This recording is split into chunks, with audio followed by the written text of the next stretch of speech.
One remarkable thing about this world we live in is that nothing is perfect.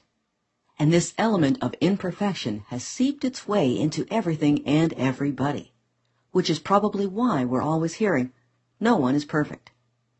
But in my opinion, there's a lot of hope and encouragement embedded in this statement, because it helps us to accept ourselves as human beings, with all our inherent weaknesses and imperfections. Oh yes, we all have our share of bad, well, you may think of them as not so good, habits, and deep down inside us, there is a murky something from which all these base cravings and the tendency to cling on to them take birth. But before we proceed any further, I would like to take a moment to take my hat off to you, congratulate you very warmly for deciding to listen to this audio series. Come on, we're all sensible enough to know that you didn't just happen on this website. And when you decided to register, you made the realization, either consciously or subconsciously, that smoking is a bad habit, and one you need to kick. In my opinion, that took bravery. I always admire brave people, and that is why I said that I want to congratulate you. It requires a lot of courage and willpower to accept that you have a habit that has to be changed. You ought to feel very good about yourself. It is no easy task to accept one's weaknesses. In fact, if everyone in this world started accepting his or her weaknesses, well, then heaven would indeed be a place on earth. But let us leave heavenly things aside and come to the very worldly things, because this problem is indeed a very worldly one, which does promise certain heavenly results if it is not addressed as soon as possible. Got the idea?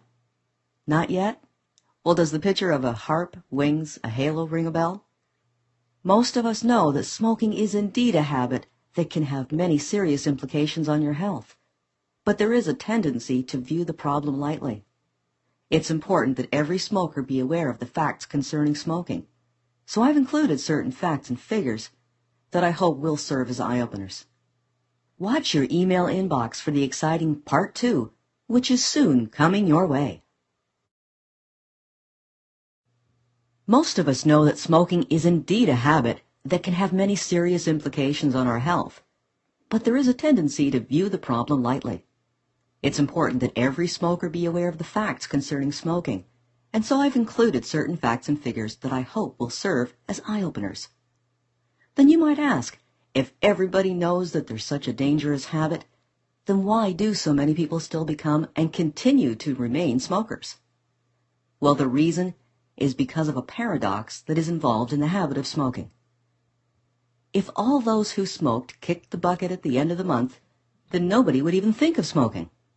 But the paradox is that not everyone who smokes hits the grave that fast. Smoking is a habit that is a slow killer.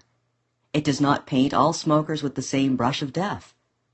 On the other hand, it is like a florist who picks a few flowers here and a few flowers there to adorn the house, but at the same time leaves some flowers on the plant so that the garden does not remain bare. The problem is that because cigarette smoke as a killer is so selective, most smokers just keep on hoping that he or she will remain on the plant in the garden forever.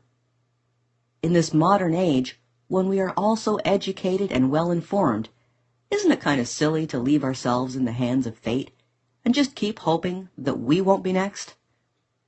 The funny thing is that we do have a choice. But there's more to the story. The matter of choice is something that exists only in the initial stages. At that time, it's just a puff here and just a puff there, more to impress others than say anything else. But soon enough, things start slipping out of our control.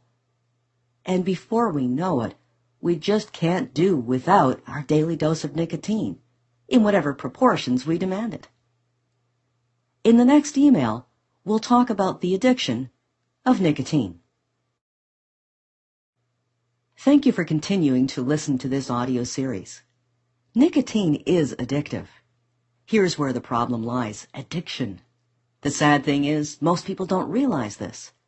They puff away on their cigarettes and attach a lot of definitions to it.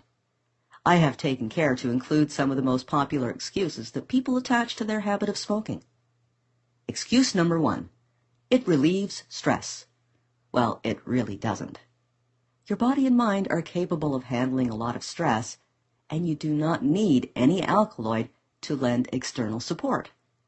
The fact is, once your brain is addicted to nicotine, it kind of weakens and becomes unable to handle problems.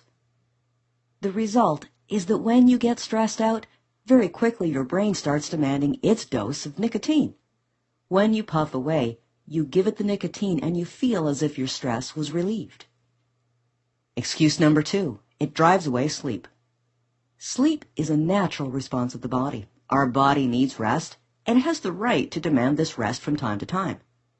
When you take a puff, the alkaloids go straight to your brain and interfere with the working, thus confusing the brain. You might be able to ward off sleep, but you are in fact interfering with the functioning of your brain, which is indeed playing with fire. Excuse number 3, it perks me up. Maybe, but it isn't that kind of external perk. Isn't that another way of saying I am unable to keep in high spirits by myself, so I need to depend on cigarettes? Hey, look at all those children. They are always in the highest of spirits, but they don't need any alkaloids for that.